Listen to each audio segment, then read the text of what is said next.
오늘은 그 역대기 개간에 이어서 그 역대하 키아즘 구조를 좀 나누겠습니다. 1장 장제목은 지혜를 구함, 솔로몬의 부귀영화. 1장의 줄거리는 솔로몬이 왕에 오르잖아요. 왕에 오르자마자 기본 상당에서 그 하나님께 일천번제를 드립니다.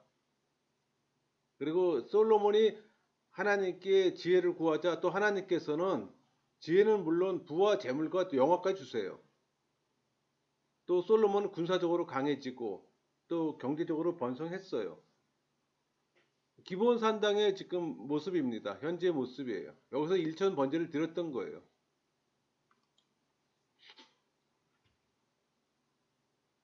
구조 분석을 하면은 A와 A-는 솔로몬의 번영이 될 것이고 B와 B-는 하나님의 말씀, 핵심 테마 C는 솔로몬의 말이 되겠죠. 2장의 장제목은 성전 건축 준비와 두루왕의 도움. 2장의 줄거리는 솔로몬은 성전 건축을 위해 또 일꾼들을 선택합니다. 또 그들에게 맞는 일을 분담시키고 또 주변에 두루왕 후람에게 자재와 또 각종 그 기능을 가진 자들을 또 보내도록 도움을 요청해요.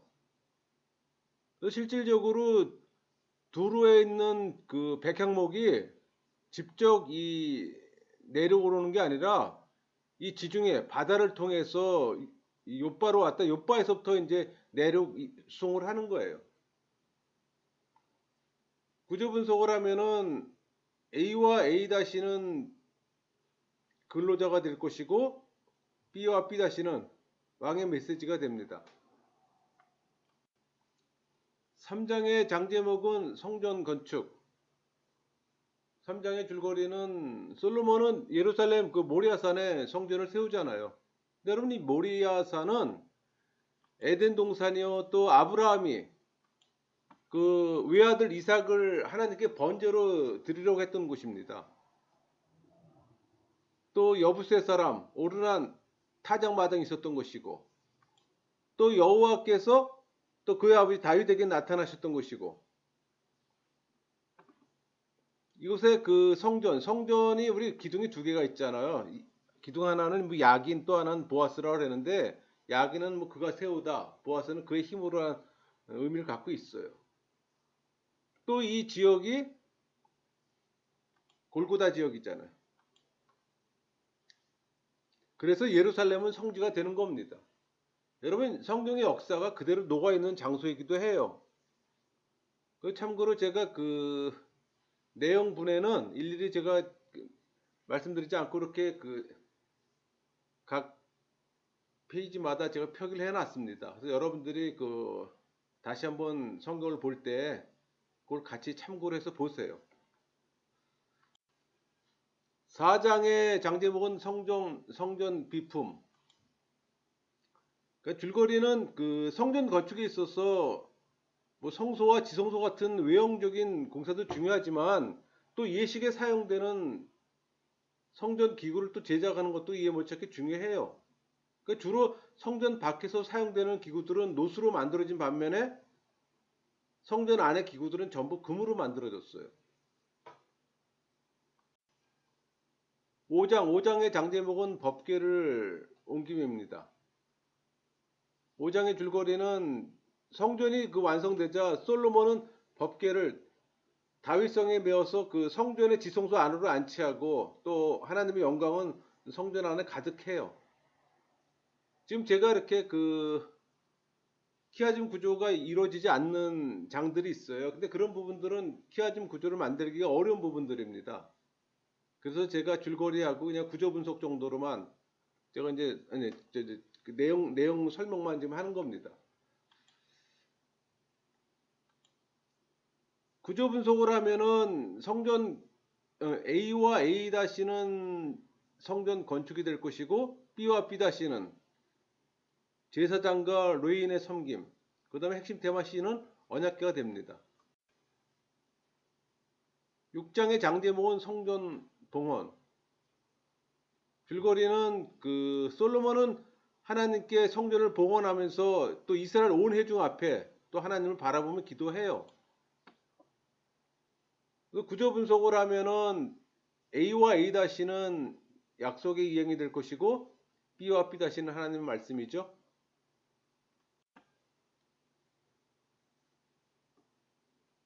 그리고 우리 그 6장 12절에서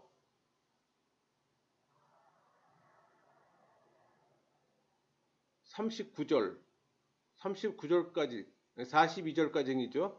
42절까지 내용은 솔로몬이 여호와 제단 앞에서 기도하는 겁니다. 구조 분석을 하면은 A와 A-는 다윗이 될 것이고 B와 B-는 하나님은 성전에 거하시다. 그러면 C 1에서 7까지는 기도예요.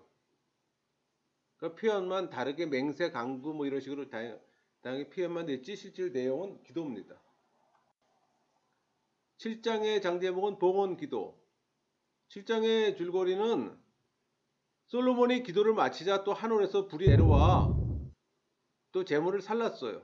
또 하나님의 영광은 성전에 가득했고 또 이에 백성들은 하나님께 경배하고 제물을 드립니다. 또 하나님은 솔로몬에게 또 언약을 상기시키고 구조 분석을 하면은 A와 A-는 마친다는 종료가 될 것이고 B와 B-는 그의 인자하심이 영원하도다가 되겠죠.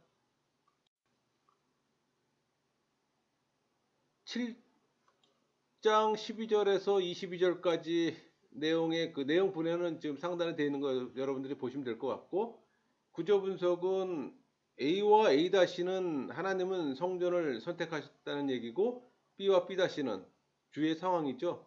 이건 교차대 구조가 아니고 수평대칭 구조네요. 8장의 장제목은 솔로몬의 업적. 8장의 줄거리는 성전과 왕국을 건축한 후에 솔로몬은 또 성읍을 다시 건축합니다.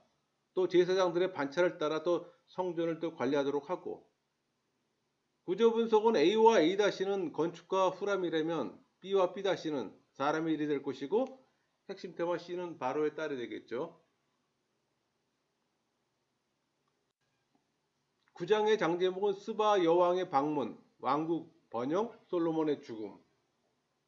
이 9장의 줄거리는 솔로몬의 그 지혜에 대한 소문을 듣고 이 스바 여왕이 시험을 해보려고 찾아옵니다. 그녀는 솔로몬의 지혜를 친히 또 목격하고 또 감탄해요.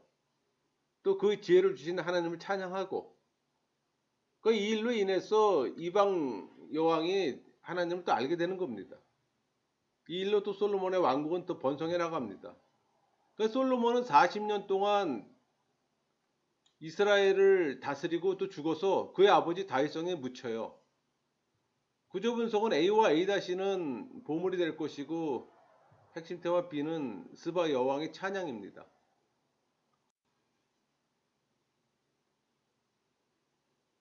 13절에서 31절까지 내용은 이스라엘 역사 최대의 어떤 전성기를 구가한 솔로몬의 부귀 영화와 또 죽음을 다룹니다.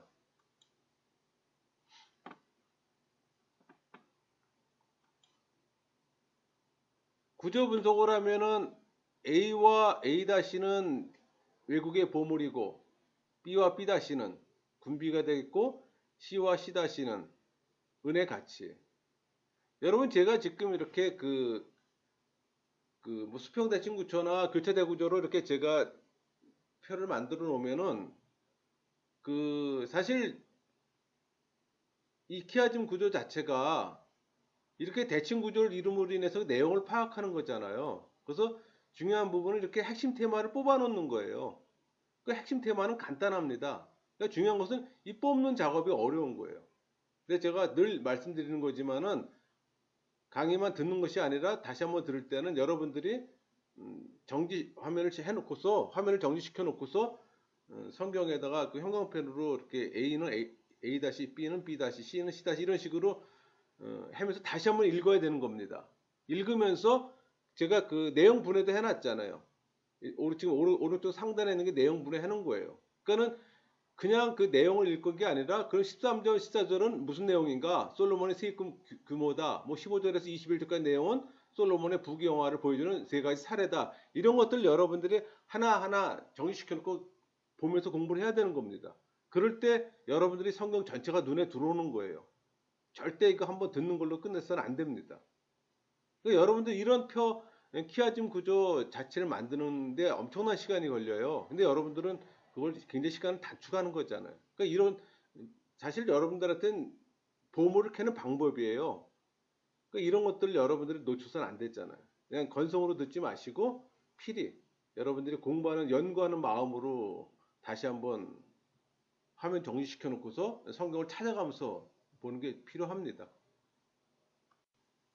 10장의 장제목은 왕국 분열이에요. 10장의 줄거리는 이 솔로몬이 죽고 또 르호보암이 왕에 오르잖아요. 또 애굽에서 망명돼 있던 또 여로보암이 귀국합니다. 또 여로보암이 북쪽 열지파 요구들을 또 대신해서 또 르호보암이 건의해요. 그러나 르호보암이 늙은 신하들의 옳은 충고를 버리고 젊은 신하들의 강경론에 따라 이 백성들의 탄원을 거절하는 또 실정을 합니다. 그러니까 민심은 또 르호보암을 떠나고 이로 인해 또 10개 지파의 반란이 일어나 결국 나라는 둘로 나누어지는 거예요. 이렇게 해서 이제 그 북이스라엘 남유다로 갈라지는 겁니다. 구조 분석은 A와 A-는 도망이 될 것이고 B와 B-는 왕에게 가는 내용이고 핵심 테마 C는 의논이 되겠죠. 11장의 장제목은 요새 구축. 11장의 줄거리는 여로보암이 반역을 합니다. 그로 인해 남은 두 지파를 다스리게 된 르호보암. 르호보암은 예루살렘에서 자리 잡아요. 그러면서 유다 지방의 그 성읍들을 요새로 만들고 처음 3년간은 지혜롭게 통치해요. 구조 분석은 A와 A-는 군비라면 B와 B-는 믿음이 되겠죠. 12장의 장제목은 애굽의 침략. 12장의 줄거리는 르호보암은 왕위가 든든해지고 또 세력이 커집니다. 그러나 주의 율법을 저버림으로 인해 또 애굽왕 시삭의 또 침입을 받게 되는 거예요. 그러나 다시 또 하나님 말씀으로 겸비해지자 또 하나님께서는 자비를 베푸셨고 그는 17년 동안 통치하다 죽습니다. 그 아들 또 아비야가 왕이 되고 지금 이 화살표는 애굽왕 시삭이 지금 쳐들어와서 남유다를 지금 공격하는 동선이에요.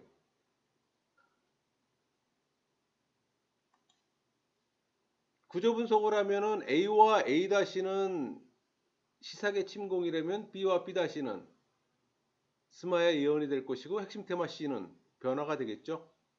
그건 하나님 말씀을 멀리하다가 하나님 말씀을 또 가까이 함으로 인해서 하나님의 또 도움을 받는 겁니다. 항상 우리 그 열왕기나 역대기를 보면 하나님 멀리할 때는 상황이 어려워지고 하나님 가까이 하면은 상황이 좋아지는 거예요. 아주 단순합니다. 그러니까 우리한테 주는 메시지도 마찬가지예요. 13장의 장제목은 아비야와 통치. 이 병행 구절은 열왕기상 15장 1절에서 8절이 됩니다. 이 13장의 줄거리는 르호보암의 뒤를 이어 그 아비야가 왕이 됐잖아요. 그러니까 이 아비야가 이스라엘의 초대왕 여로보암과 또 싸워서도 승리합니다. 그러니까는 그 A와 구조 분석을 하면 A와 A-는 아비야의 가족이 될 것이고 B와 B-는 아비야와 여로보암 사이의 전쟁이에요. 또 핵심 테마 C는 아비야 왕의 또 말이 될 것이고 지금 여기 그 화살표로도 제가 동선을 표시해 놨는데 아비야가 지금 여로보암과 싸우러 나갈 때 그 이동 동선이에요. 베델로 해서 에브라임 이쪽 나가는 거 이런 동선도 여러분들이 그 성경 구절을 찾아보면서 직접 그 지도를 봐가면서 보시면 도움이 많이 됩니다. 제가 사실 강의를 할 때는 이 지도를 엄청 많이 사용을 합니다. 근데 여러분들한테는 지금 각 장마다 다르기 때문에 한 카트로 구체적인 설명이 없는데 이런 건 여러분들이 직접 그 성경 읽으면서 이렇게 보면은 지도가 쉽게 눈에 들어와요. 14장의 장제목은 아사의 통치입니다. 14장의 줄거리는 이 유다왕 아사는 이방 제단과 또 주상 아세라상을 다 회파해요. 그러니까 태양상을 없애는 종교 정책으로 또 왕국은 평안해집니다. 근데 그때 이제 구스 에디오피아죠. 구스 사람 세라의 침입도 또 기도 후에 또 하나님의 도움으로 또 승리합니다. 구조 분석은 A와 A-는 평안이 될 것이고 B와 B-는 아사의 정책이에요. 1절에서 8절까지 내용이죠. 그러면 9절부터 15절까지 내용. 이 내용은 그 남유다 아사 왕이 구수인 그 세라의 침공을 격퇴하고 또 그날 정복하는 내용이에요. 구조 분석을 하면 A와 A-는 세라의 침공과 패배라면은 핵심 대화 B는 아사의 방비가 됩니다. 15장의 장제목은 종교개혁. 15장의 줄거리는 아사라 선지자의 예언을 듣고 더 강한 종교개혁을 실시해요. 또 개혁이 이루어지자 또 하나님께서는 유다에 또 평안을 주십니다. 실질적으로 우리 이스라엘 역사를 보면은 이 우상의 문제가 굉장히 중요했어요. 특히 남북 왕국 분열 이후 북이스라엘은 거의 우상을 추종했다면은 남쪽은 우상을 숭배했던 사람들이 있고 또 종교 개혁을 했던 사람들, 그런 구분이 이제 갈라지는 겁니다.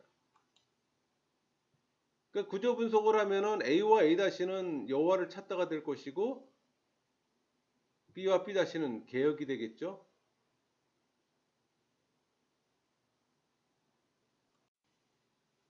16장의 장제목은 이스라엘의 침략, 아람에게 원조 요청.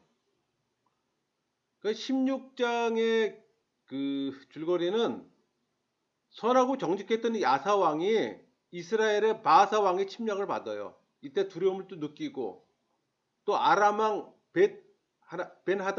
벤하닷에게 또 도움을 요청합니다. 그러니까 하나님께 의지하기보다 이방 왕을 또 의지했던 거예요. 군사력을 의지했던 겁니다. 그러니까 적의 침공을 막으려고 성전에 왕궁에 있는 보물을 전부 다 갖다 바치고 도움을 요청합니다. 그러니까 그는 여호와보다 사람을 의지했던 거예요. 그러니까 선견자 하나니를 통해서 또 지적을 받고, 그럼에도 불구하고 오히려 이 선견자를 감옥에 가두고 또 선견자 하나는 또 결국 병들어 죽게 됩니다. 구조 분석을 하면은 A와 A-는 여호와보다 다른 것을 의지하는 겁니다.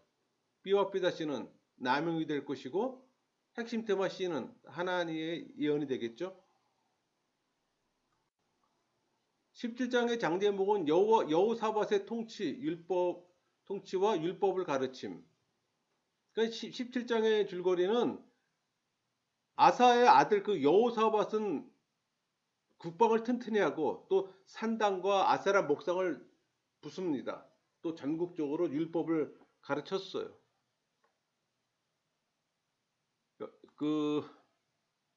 그리고 17장 9절에 여호와 율법책을 발견했던 얘기했잖아요. 이 여호와 율법책은 모세오경을 말하는 겁니다. 이 모세오경으로 백성들을 가르쳤던 거예요. 그러니까 당시 만연했던 이 악습과 우상 숭배를 또 척결하는 방법으로 도덕적, 종교적 삶의 전반적 부분을 세세 지도했던 겁니다.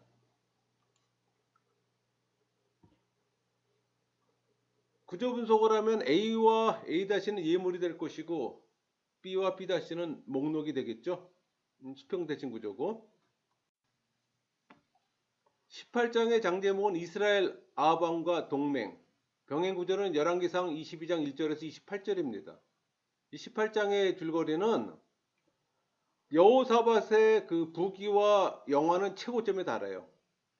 또 이스라엘과도 동맹을 맺고 또 이스라엘 왕 이 아합의 요청에 따라 또 길르앗 라모 전투에 같이 참여합니다. 또 이 전투에서 이스라엘 왕 아합이 또 전사하고, 여기서 이스라엘이라는 북이스라엘 말하는 겁니다. 이 분열 왕국 시대 때 이스라엘 그러면 북이스라엘이에요. 그러나 이 분열 왕국이 통일됐다는 이제 이스라엘 하나를 통칭하지만은 이 분열 왕국 시대 때 남유다, 북이스라엘 이렇게 명확한 구분이 필요합니다.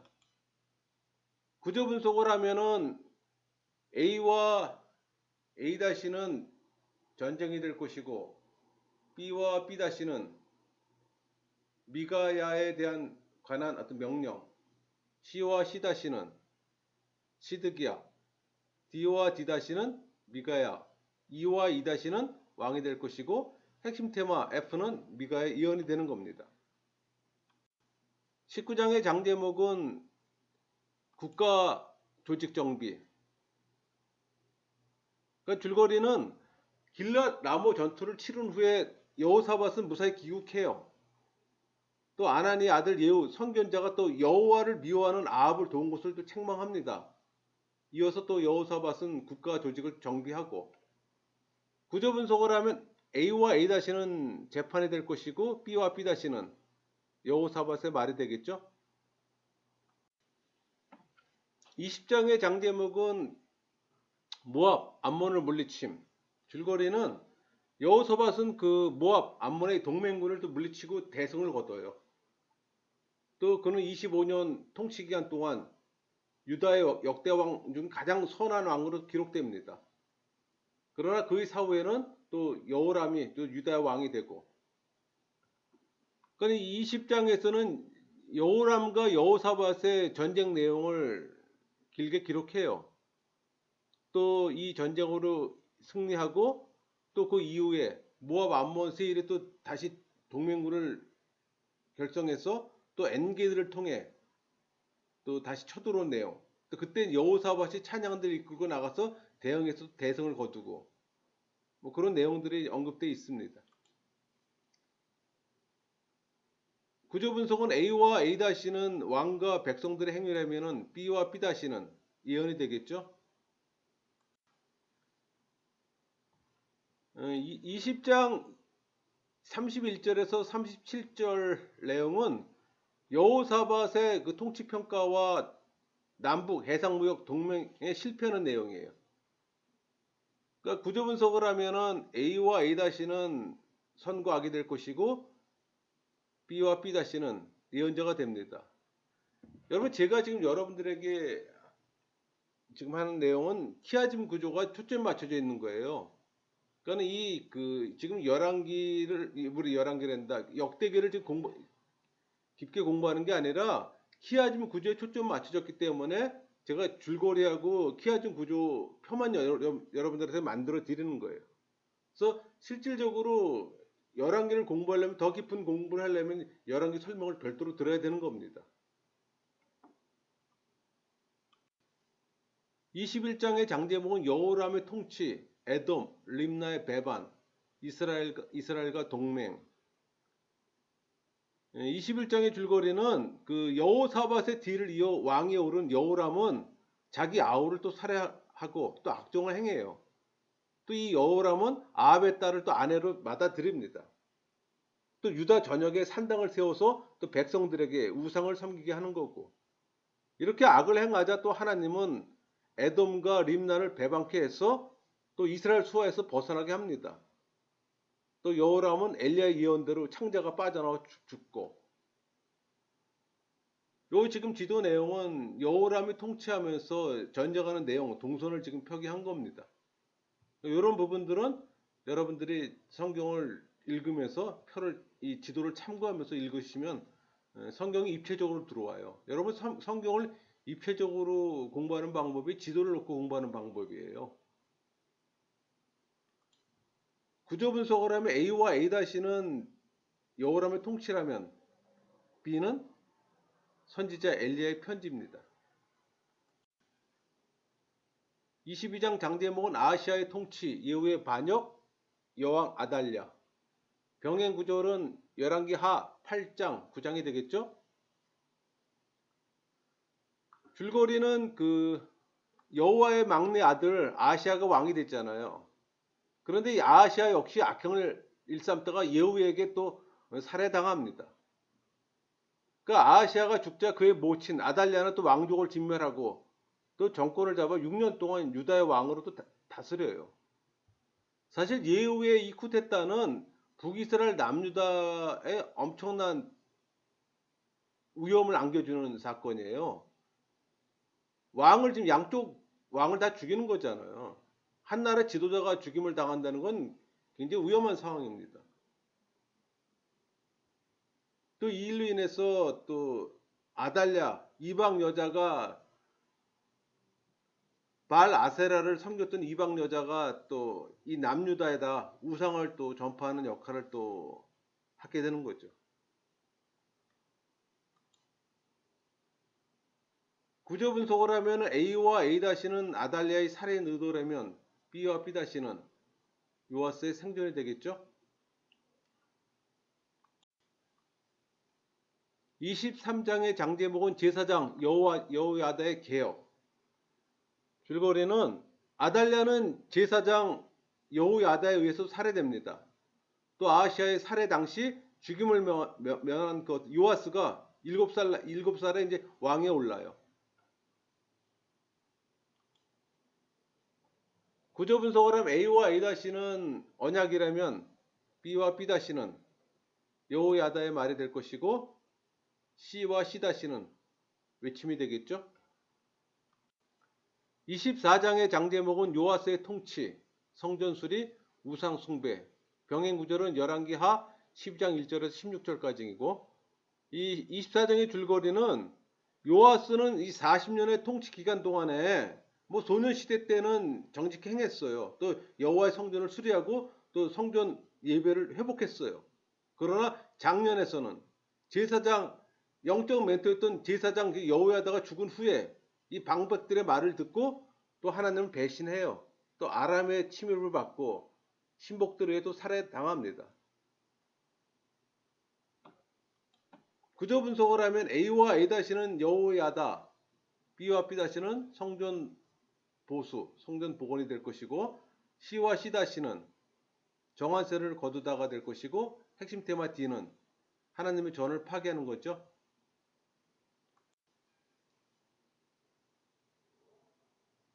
24장 17절에서 27절 여기서는 구조 분석이 A와 A-는 배교가 될 것이고 B와 B-는 스가랴 예언이고 핵심 테마 C는 예언자를 죽이다가 되겠죠. 25장의 장제목은 아마시아의 통치, 에돔에게 승리, 또 북이스라엘에게 패배, 병행 구절은 열왕기 하 14장 2절에서 20절까지 되겠죠. 이 25장 줄거리는 또 요아스가 살해당하자 그 아들 또 아마시아가 왕위에 오릅니다. 또 아마시아는 에돔을 쳐서 승리하고 문제는 승리한 다음 세일의 우상을 또 가져와서 경배해요. 또 그 일로 인해 또 하나님께 책망받고 그러니까 이스라엘과의 전쟁에서 패배한 후 또 라기스로 도망합니다. 또 그것까지 쫓아온 사람들에서 또 죽임을 당하고 그러니까 결국 그의 생애 동안 하나님 말씀에 순종할 때는 전쟁에서 승리하고 불순종할 때는 또 패배를 경험하게 되는 거예요. 구조 분석은 A와 A-는 왕이 될 것이고 왕이 되는 거, 왕이 오를 때 왕이 되는 것이고 B와 B-는 왕을 죽이다가 되고 C와 C-는 전쟁이 되겠죠. D와 D-는 예언, E와 E-는 에브라임에서 온 군대, 핵심 테마 F는 아마시아의 승리가 됩니다. 26장의 장제목은 우시아 통치, 블레셋에게 승리. 줄거리는 우시아는 16세에 왕에 올라요. 또 52년간 장기 통치하고 그는 하나님 앞에서 정직해 블레셋을 쳐서 승리하고 또 암몬에게 조공을 받는 강한 나라를 만듭니다. 그러나 나라가 또 강해지자 교만해져요. 그러니까 제사장만이 하는 이 분향단에서 분향을 하다가 또 나병에 걸려 죽는 날까지 또 별궁에 지냈습니다. 구조 분석은 A와 A-는 왕이 되다가 될 것이고 B와 B-는 믿음과 배교가 되겠죠. 27장 장제목은 요담 통치, 많은 건축 사업. 27장 줄거리는 우시아가 죽자 또 왕에 오른 요담은 여호와 보시기에 또 정직히 행했어요. 또 그는 이 건축 사업을 왕성히 또 추진했고 또 암몬을 정벌해 조공을 받기도 했습니다. 또 요담은 여호와 앞에서 정도를 또 행했으므로 점점 강해졌어요. 구조 분석을 하면 A와 A-는 왕이 되다. B와 B-는 여호와 보시기에 정직하게 행해다. 핵심 테마 C는 싸워 이기다가 되겠죠. 28장 장제목은 아하스 통치 우상 숭배. 그러니까 줄거리는 요담이 죽자 왕위에 오른 아하스는 부친과 같이 정직하지 못하고 또 이방 신상을 만들고 또 악행을 합니다. 또 아람, 이스라엘, 에돔, 또 블레셋 등의 침략을 받고 또 그때마다 더 우상을 섬기다가 결국 죽어요. 그러니까 죽고 나서도 왕의 묘실에 장사하지 않고 그냥 예루살렘 성에 장사가 되는 거예요. 구조 분석을 하면 A와 A-는 왕이 되다. B와 B-는 배교가 될 것이고 C와 C-는 외국의 포로, D와 D-는 이스라엘의 포로, E와 E-는 이스라엘 사람들의 말이 됩니다. 29장의 장제목은 히스기야의 통치, 성전 정화, 감사제, 병행 구절은 열왕기하 18장 1절에서 3절까지이고 이 29장의 줄거리는 그 아하스의 아들 히스기야가 왕이 되잖아요. 그는 아버지와는 정반대로 또 종교개혁을 일으킵니다. 그러니까 여호와 보시기에 정직히 행했어요. 그는 이웃 나라들의 침략을 받고 또 수많은 사람들이 또 포로로 잡혀간 상황에서 왕이 됐잖아요. 그러니까 시급한 일이 많았어요. 그러나 제일 먼저 성전을 정결케 하는 일에 전력을 기울였습니다. 그 이유는 이 모든 불행이 유다 민족의 하나님께 대한 이 불신앙에 기인했다는 걸 그는 파악했던 거예요. 그래서 그는 제사장들에게 하나님을 버리고 얼굴을 돌이켜 여호와의 성전을 등지고 또 낭실문을 닫고 등불을 끄고 또 성소에 분향하지 않고 하나님께 번제를 드리지 아니한 거로 하나님께서 진노하셨다고 외쳤던 겁니다. 그는 또 성전을 그 정결케 한 후에 또 하나님께 감사기도 드렸어요. 감사제를 드린 겁니다. 그래서 우리 속죄제 다음 이제 번제 드리고 번제 드린 다음 소제 화목제를 드리는, 그러니까 우리 그 레이기에서 뭐 순서별로 나열됐지만 실질적인 제사 방법이에요, 저게. 그러니까 번제를 드리기 앞서 먼저 속죄제 속건제를 선행한 다음 번제를 드리고 또 소제 화목제로 마무리하는 겁니다.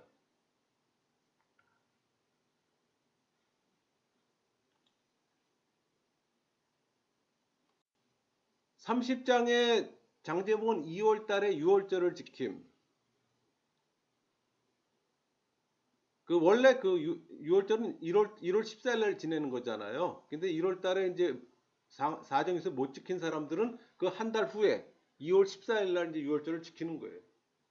이 30장의 줄거리는 히스기야는 유다뿐만 아니라 이 북이스라엘과 요단 동편 지파까지 편지를 보내서 여호와의 명령을 따르는 그 6월절을 지키라고 권고합니다. 그래서 대부분의 지파들은 6월절을 지키기 위해서 또 모여들어요. 그러니까 히스기야가 보낸 이 6월절 준수 명령의 취지는 여호와께 돌아가자는 겁니다. 그러니까 실질적으로 유대인들의 그 6월절 절기 지키는 건 유대인의 정체성이에요. 또 바로 우리 그리스도 교회가 외치는 것도 성경으로 돌아가잖아요.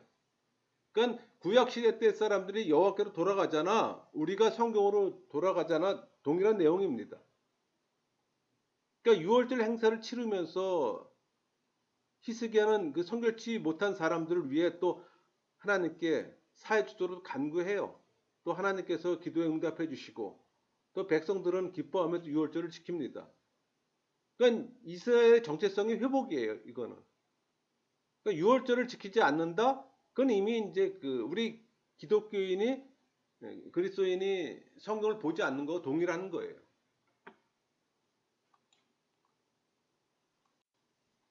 31장 장제목은 유다왕 히스기야의 종교개혁. 줄거리는 히스기야는 성전 일을 맡은 제사장과 레인의 직책을 또 회복시켜 줍니다. 또 직무를 수행케 하고 또 감독자들로 하여금 또 봉헌물을 관리케 해요. 이제 구조 분석은 A와 A-는 히스기야 개혁이라면 핵심 테마 B는 6월절의 준비입니다. 32장의 장제목은 아수르의 침략. 병행 구조는 열왕기하 18장, 19장, 이사야 36장, 37장에 언급되어 있습니다. 그러니까 32장의 줄거리는 히스기야 통치 말기에 그 아수르의 산헤립 왕이 공격을 합니다. 또 히스기야는 도성 밖에 물 근원과 시내를 막고 또 성을 중수하는 등 군비 확장에 힘을 기울여요. 그리고 아수르 왕에게 있는 것은 군대 힘뿐이나 우리에게는 우리를 도우시고 우리를 대신에 싸우시는 하나님 계신다고 또 위로하며 백성들을 격려합니다. 또 이사야 선지자와 함께 기도해 또 아수르에게 승리해요. 그 후 히스기야는 또 부귀영화를 누리다 또 병들어 죽게 됩니다. 구조 분석은 A와 A-는 경건한 히스기야라면 B와 B-는 물 근원을 막는다는 내용이고 C와 C-는 히스기야 기도죠. 핵심 테마 D는 여호와의 구원입니다. 33장 장제목은 므낫세 통치, 바벨론 포로 후 기국, 아몬 통치, 우상 숭배. 그러니까 33장의 줄거리는 므낫세는 왕에 오르자 그 부친 히스기야가 헐었던 산당을 또 다시 세웁니다. 그러니까 우상 숭배에 빠져서 결국 바벨론 포로로 잡혀가요. 그러나 포로로 있는 동안 또 겸비에 기도하자 하나님은 그를 또 예루살렘으로 귀국시켜 다시 또 왕에 오르게 하세요. 그 후에 므낫세는 또 여호와의 단을 중수하고 우상을 또 제거하고 또 마지막을 선하게 장식하고 그의 아들 아몬에게 또 왕위를 물려줍니다. 그러나 아몬은 악행과 우상 숭배에 빠져 신복들의 반역으로 죽고 또 요시야가 대신 왕이 돼요. 구조 분석을 하면 A와 A-는 왕이 되다, B와 B-는 우상이 될 것이고 핵심 테마 C는 포로로 끌려가는 내용입니다. 34장의 장제목은 요시야 통치, 율법책 발견. 병행 구절은 열왕기 하 22장 1절에서 23장 20절까지고 이 34장의 줄거리는 요시야는 하나님 보시기에 또 정직하게 행해요. 또 우상을 제거하고 또 종교개혁을 일으키고 또 성전을 수리하고 그러다 hilge에 의해 또 율법책이 발견돼요. 여기서 율법책이 발견된다는 건 그만큼 그 앞에 이미 오랜 동안 율법책을 보지 않았다는 얘기예요. 이 시대 우리 교인들이 교회를 다니면서 성경책을 보지 않는 거와 동일한 겁니다. 구조 분석을 하면 A와 A-는 의식의 개혁이라면 B와 B-는 율법책이 될 것이고 핵심 테마 C는 훌다의 예언이 되겠죠. 35장의 장제목은 6월절과 요시야 무기또에서 전사. 병행 구절은 열왕기 하 23장 21절에서 30절. 이 35장의 줄거리는 여호와의 전을 정리하고 또 6월절을 지키고 또 요시야는 애굽의 바로누고가 갈그미스 치러 올라갈 때 변장하고 무기또에서 싸우다가 부상당한 후 또 예루살렘에 도착해 죽습니다. 사실 이때 그 요시야는 애굽의 바로누고를 제지하지 말았어야 되는 건데 국제적인 정세를 파악하지 못했던 거예요. 그러니까 한 나라 지도자가 국제 정세를 읽지 못할 때 나라의 위험성을 우리가 또 보게 되는 겁니다. 이 구조 분석은 A와 A-는 요시의 행적이라면 B와 B-는 요시의 죽음이 될 것이고 핵심 테마 C는 배교가 되겠죠. 36장 장제목은 유다의 멸망, 고레스의 조서. 그러니까 줄거리는 요시야가 죽은 후에 유다는 또 급속히 쇠약해집니다. 그래서 그 여호와김 여호야긴 등 이 악한 왕이 계속 이어지다가 시드기야 때 바벨론의 느부갓네살에 의해서 유다는 망해요. 그러니까 많은 유다 사람들은 바벨론을 끌려가 70년을 포로로 지내다가 고레스의 해방령에 의해 고국으로 귀환하는 내용으로 역대기 하가 마무리됩니다. 이렇게 해서 우리가 역대기 상, 하, 개관, 키아즘 구조를 다 마쳤습니다. 강의를 마치겠습니다.